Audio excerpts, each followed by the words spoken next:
दिल्ली के बाद कर्नाटक में भी हिंदू धर्म छोड़ रहे दलित।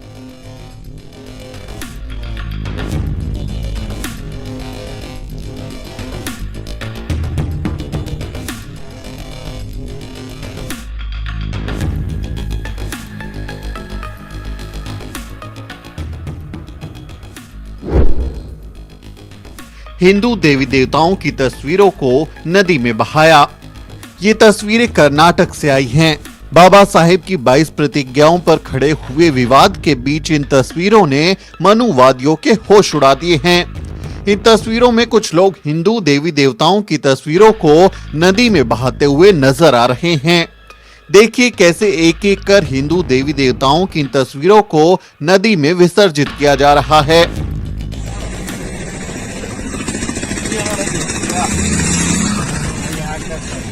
हाँ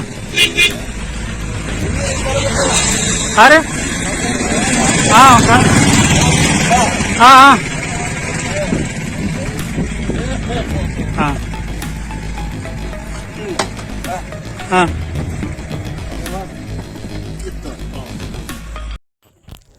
समस्त को प्रभु जीशुख्रीष्टर मधुमय नाम बर आंतरिक नमस्कार। ख्रीष्टर प्रिय भाई एवं भनी माने आपण माने जो वीडियो क्लिप देखिले आपण कौन बुझिले मु तो जाने नहीं, किंतु मोर चिंताधारा अनुसार आपण सबकि बुझी सारी। कारण एठार जो लोक मैंने आसती ना कि से पूर्वर हिंदू थे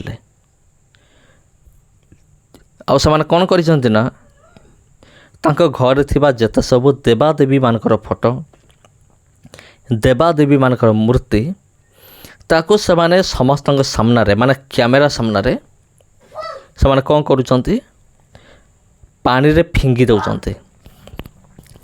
तबे एमिति कौन परिस्थिति आसिला जे से समस्ते हिंदू धर्म से छाड़ीदेले।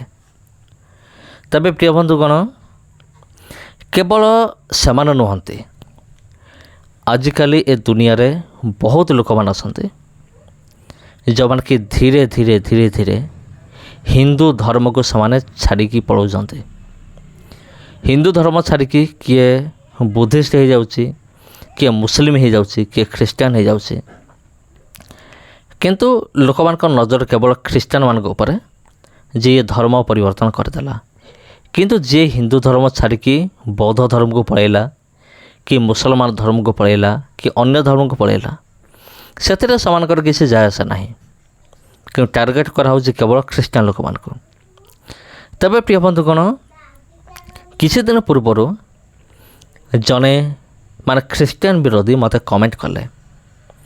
कमेंट से लिखिथिले माने धर्म परिवर्तन विषय रे आउ से ख्रीस्टियानिटी को निंदा करिकी माने प्रभु जीशु ख्रीष्ट को निंदा करिकी से जतबले मते कमेंट कले सेतबले मु कहया पई मु बाध्य हेली जे पृथ्वीर सबुठारु बेकार सबुठारु सस्ता धर्म हूँ हिंदू धर्म। मैं एक्चुअली कहया चाहूँ नथिली, किंतु जतबले से बाध्य कले सेतबले मु कहवा निमंते मु बाध्य हेली। लोक माने काहींकि निजर धर्म को परिवर्तन करुचंती। से मते कहिले जे भारत हूँ गोटे हिंदू प्रधान देश, भारत में हिंदू लोक मान संख्या अधिक। तबे मु तांको जवाब देइथिली जदि भारत में हिंदू लोक मान संख्या अधिक तेबे सारा पृथ्वी रे आम ख्रीस्टियान लोक मान संख्या होची अधिक। तापर तांकर कौन सी जवाब आसे नहीं। तेबे छाड़तु ख्रीष्टर प्रिय भाई एवं भनी माने लोक माने धीरे धीरे हिंदू धर्म को परित्याग करुचंती। आ सबठार बड़ विषय होची अधिकांश लोक माने प्रभु जीशुख्रीष्ट को से विश्वास करुचंती।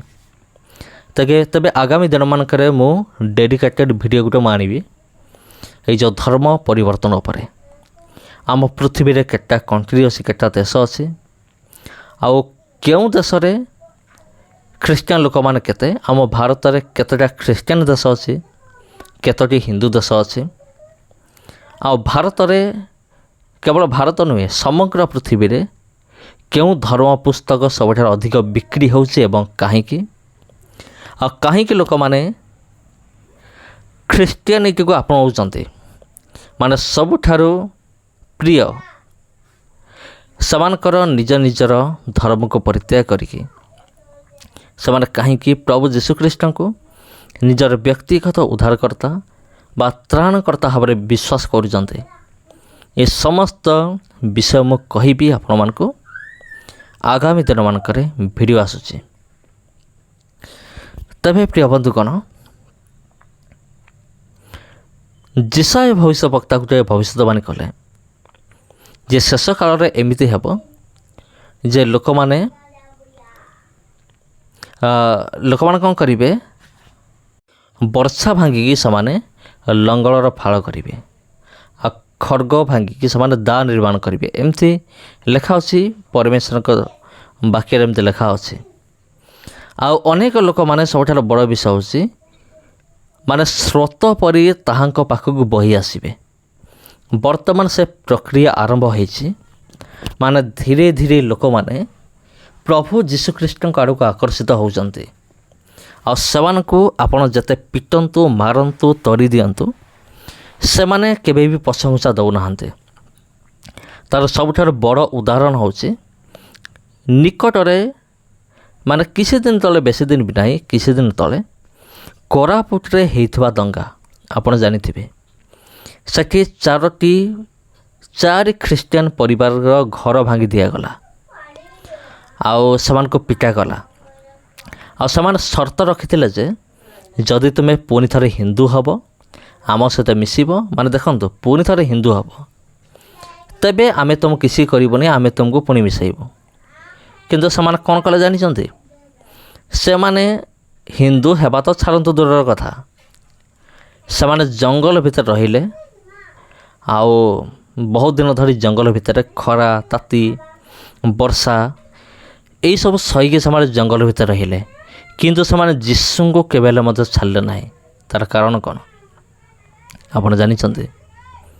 ତେବେ ଅନେକ ଲୋକମାନେ ହିନ୍ଦୁ ଧର୍ମକୁ ପରିତ୍ୟାଗ କରୁଛନ୍ତି। ଆଗାମୀ ଦିନମାନଙ୍କରେ କରିବେ ମଧ୍ୟ ଅନେକ ଲୋକମାନେ। ଆଉ କିଛି ଖ୍ରୀଷ୍ଟିଆନ ବିରୋଧୀ ସେମାନେ ସ୍ୱପ୍ନ ଦେଖୁଛନ୍ତି। କ'ଣ ଜାଣିଛନ୍ତି? ସେମାନେ ସ୍ୱପ୍ନ ଦେଖୁଛନ୍ତି ଯେ ଆଗାମୀ 2 ବର୍ଷ ଭିତରେ କୁଆଡ଼େ ପୁରା ପୃଥିବୀରେ ଗୋଟେ ଧର୍ମ ରହିବ, ସନାତନ ଧର୍ମ। ମୋତେ ତ ଏକଥା ଶୁଣିକି ମୋତେ ହସ ଲାଗିଲା। ସାରା ପୃଥିବୀରେ ପୁଣି 2 ବର୍ଷ ଭିତରେ ସନାତନ ଧର୍ମ ରହିବ, ହିନ୍ଦୁ ଧର୍ମ ରହିବ। ଏମାନେ ସ୍ୱପ୍ନ ଦେଖୁଛନ୍ତି ଦିନରେ, ଏମାନେ ଦିନ ସ୍ୱପ୍ନ ଦେଖୁଛନ୍ତି ଆଜ୍ଞା, ପୁରା ପୃଥିବୀଟା କୁଆଡ଼େ ହିନ୍ଦୁ ହେଇଯିବ। ଆରେ ତୁମ ଲୋକମାନେ ସବୁ ହିନ୍ଦୁ ଧର୍ମ ଛାଡ଼ିକି ସବୁ ଅଲଗା ଅଲଗା ଧର୍ମ ଗ୍ରହଣ କଲେନି। କିଏ ବୌଦ୍ଧ ଧର୍ମ ଗ୍ରହଣ କଲାନି, କିଏ ମୁସଲମାନ ହେଇଗଲାନି, କିଏ ଖ୍ରୀଷ୍ଟିଆନ ହେଇଗଲାନି।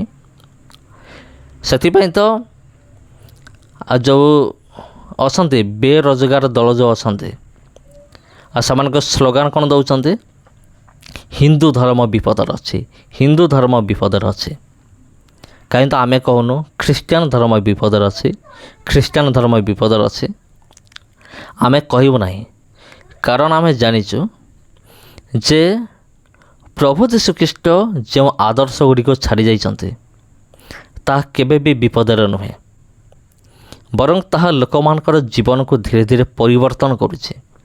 ଏଇଟା ଆମ ପାଇଁ ଏକ ଗର୍ବର ବିଷୟ ଅଟେ। ଆଉ ଅନେକ ଲୋକମାନେ କମେଣ୍ଟ କରନ୍ତି, ତୁମର ପୂର୍ବପୁରୁଷ ତ ହିନ୍ଦୁ ଥିଲେ, ତୁମେ କାହିଁ ଖ୍ରୀଷ୍ଟିଆନ ହେଲ? ମୁଁ ସେମାନଙ୍କୁ ଜବାବ ଦେଇଥିଲି ମୁଁ ଯେ ଆମେ ଜାଣିନଥିଲୁ ଆମର ପ୍ରକୃତରେ ବାପା କିଏ, ପ୍ରକୃତ ବାପା କିଏ ଆମେ ଜାଣିନଥିଲୁ। ସେଥିପାଇଁ ଆମେ ଇଆଡ଼େ ସିଆଡ଼େ ଭଟକୁଥିଲୁ। କିନ୍ତୁ ଏବେ ଜାଣିଗଲୁ, କୌଣସି ଅସୁବିଧା ନାହିଁ। ଆଉ ସେମାନଙ୍କର ପାଟି ପୁରା ଚୁପ୍। ସମସ୍ତଙ୍କୁ ପ୍ରଭୁ ଯୀଶୁଙ୍କର ମଧୁମୟ ନାମର ଆନ୍ତରିକ ନମସ୍କାର। ଏ ଭିଡ଼ିଓ ଦେଖି ଆପଣ କ'ଣ ଭାବୁଛନ୍ତି କମେଣ୍ଟ କରନ୍ତୁ। ଭିଡ଼ିଓ ଭଲ ଲାଗିଥିଲେ ଭିଡ଼ିଓକୁ ସେୟାର କରନ୍ତୁ, ଚ୍ୟାନେଲକୁ ସବସ୍କ୍ରାଇବ୍ କରନ୍ତୁ। ଧନ୍ୟବାଦ।